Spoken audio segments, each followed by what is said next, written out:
Terima kasih telah mengklik video ini. Kali ini kita akan melanjutkan kisah di episode sebelumnya. Tetapi sebelum itu jangan lupa untuk subscribe channel ini supaya bisa lebih berkembang lagi ke depannya. Dan nyalakan loncengnya agar kalian tidak ketinggalan video terbaru dari kami. Tanpa berlama-lama lagi, langsung saja kita masuk ke dalam kisahnya. Ini dia kisah akhir hidup murid Tuhan Yesus.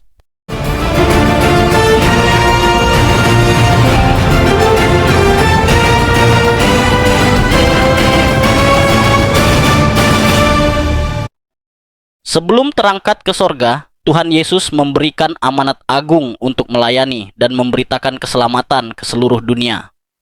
Dalam mewartakan Injil iman mereka, diuji sampai mereka harus rela dianiaya sampai akhir hidup mereka. Kisah kematian murid-murid Yesus pun berakhir dengan tragis. Inilah akhir hidup murid-murid Kristus. 1. Simon Petrus. Petrus memiliki nama asli yaitu Simon. Kata Petrus ditambahkan kemudian oleh Tuhan Yesus. Simon Petrus lahir di Betsaida, Galilea. Simon Petrus memiliki saudara kandung bernama Andreas. Simon Petrus, Yakobus, dan Yohanes termasuk murid yang sangat dekat dengan Tuhan Yesus. Simon Petrus pernah menyangkal Tuhan Yesus sebanyak 3 kali. Simon Petrus menjadi salah satu pemimpin gereja mula-mula. Dalam kurung waktu yang cukup lama, Simon Petrus berperan penting dalam perkembangan dan pertumbuhan jemaat gereja mula-mula. Menurut tradisi yang dicatat oleh Hieronymus, Petrus wafat dengan cara disalibkan terbalik kepala di bawah, kaki di atas di Roma saat pemerintahan Nero. Setelah menolak disalibkan dengan kepala di atas karena ia merasa tidak layak untuk mati dalam posisi yang sama seperti Yesus. Lokasi penyaliban Simon Petrus diyakini di Bukit Vatikan. Letaknya kini berada di pusat lingkaran sebuah pacuan. Lokasi pacuan ini tepat berada di bawah mal mini bebas pajak milik Vatikan. Petrus dimakamkan di tempat yang kini persis di bawah altar utama Basilika Santo Petrus di Vatikan. 2. Andreas. Andreas merupakan saudara dari Simon Petrus. Sebelum menjadi muridnya Tuhan Yesus, Andreas merupakan murid dari Yohanes Pembaptis. Andreas dan Simon Petrus merupakan murid-murid pertama yang dipanggil oleh Tuhan Yesus. Dalam sejarah dan tradisi gereja, mula-mula mencatat bahwa Andreas memberitakan Injil sampai ke Rusia, Yunani, dan di Ethiopia. Andreas bersama Matius melakukan penginjilan bersama. Andreas pergi ke Patras di Yunani, bagian barat ada tahun 69 sebelum Masehi, di mana gubernur Roma, Egeates, berdebat tentang kekristenan dengan Andreas. Egeates mencoba meyakinkan Andreas untuk meninggalkan kekristenan atau pengikut Yesus, sehingga ia tidak perlu menyiksa dan mengeksekusinya. Tapi usaha Egeates tidak berhasil. Alhasil, Egeates memutuskan untuk memberikan siksaan kepada Andreas. Andreas dicambuk dan kemudian diikat dan dipakukan ke sebuah kayu salib berbentuk huruf X, sehingga ia akan menderita untuk waktu yang lama sebelum meninggal.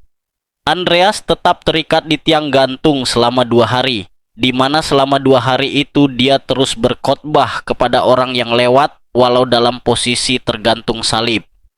Salib berbentuk huruf X adalah sebuah bentuk religius yang kini dikenal sebagai salib Andreas.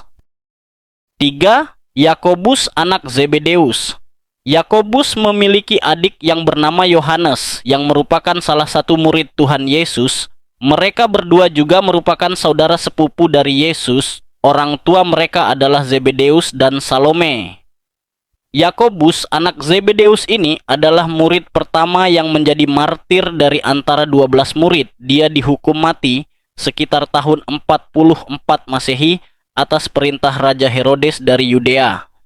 Penulis terkenal, Clemens Alexandrinus, menulis bahwa ketika Yakobus dibawa menuju tempat eksekusinya, keberaniannya yang luar biasa menimbulkan kesan yang mendalam pada satu orang yang menangkapnya sehingga ia jatuh bertelut di depan rasul itu, meminta ampun kepadanya, dan mengaku bahwa ia adalah orang Kristen juga. Ia berkata bahwa Yakobus jangan mati sendiri, akibatnya mereka berdua dipenggal kepalanya. 4. Yohanes. Yohanes artinya berkat dari Tuhan Allah. Yohanes adalah anak bungsu dari pasangan Zebedeus dan Salome bersama dengan Yakobus kakaknya. Dia adalah murid yang dikasihi Yesus karena kerendahan hatinya. Yohanes adalah satu-satunya yang menemani Yesus sampai Bukit Golgota tempat Yesus disalibkan. Yohanes juga dikenal sebagai penulis Injil Yohanes. Yohanes pernah digoreng hidup-hidup oleh minyak yang mendidih di Roma. Akan tetapi, menurut sejarah Yohanes selamat dan tidak mengalami luka-luka sedikit pun karena mukjizat ajaib dari Tuhan. Setelah itu, Yohanes dibuang dan diasingkan ke Pulau Patmos. Pulau Patmos adalah pulau di mana Yohanes banyak mendapatkan wahyu tentang kedatangan Kristus yang kedua dan akhir zaman dalam kitab Wahyu. Setelah pulang dari pembuangan Pulau Patmos, Yohanes tetapi melayani dan memimpin jemaat sampai masa tua. Yohanes merupakan murid yang paling lama hidup. Tradisi mengatakan bahwa ia akhirnya mati dibunuh di Efesus pada masa pemerintahan Kaisar Trajanus pada awal abad 2 Masehi. 5. Matius. Matius adalah orang Galilea yang lahir di Kapernaum. Nama asli sebelum menjadi murid Tuhan Yesus adalah Lewi. Dia lebih dikenal dengan nama Matius. Sebelum mengikuti Tuhan Yesus, Matius adalah pemungut cukai atau pemungut pajak. Dia tidak disukai oleh orang Yahudi karena pekerjaannya, sehingga Matius disamakan dengan orang-orang berdosa. Padahal keluarga Matius adalah agama Yahudi yang taat. Matius melakukan pekerjaan pelayanan dan pengabaran Injil di Afrika, yaitu Ethiopia. Matius menulis Injil yang khusus ditujukan kepada orang-orang Yahudi. Hasil catatannya tersebut adalah Injil Matius. Menurut sejarah, Matius disiksa kemudian dibunuh menggunakan pedang di daerah Ethiopia. 6. Filipus. Filipus lahir di Betsaida, kota kecil di Galilea.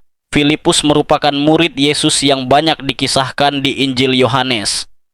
Sesudah kenaikan Yesus ke surga dan setelah Filipus menerima karunia Roh Kudus, Filipus melakukan pelayanan pemberitaan Injil di Asia Kecil, sekarang wilayah Turki.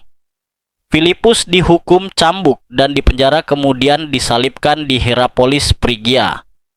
Kisah kematiannya sama dengan Petrus disalibkan dengan posisi terbalik dengan posisi kepala ke bawah, tetapi Filipus terus berkhotbah sampai mati.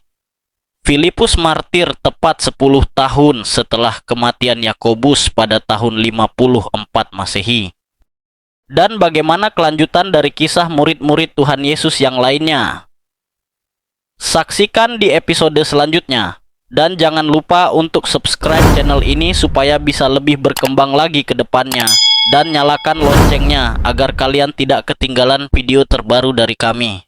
Terima kasih telah menonton sampai habis. Sampai jumpa di episode selanjutnya.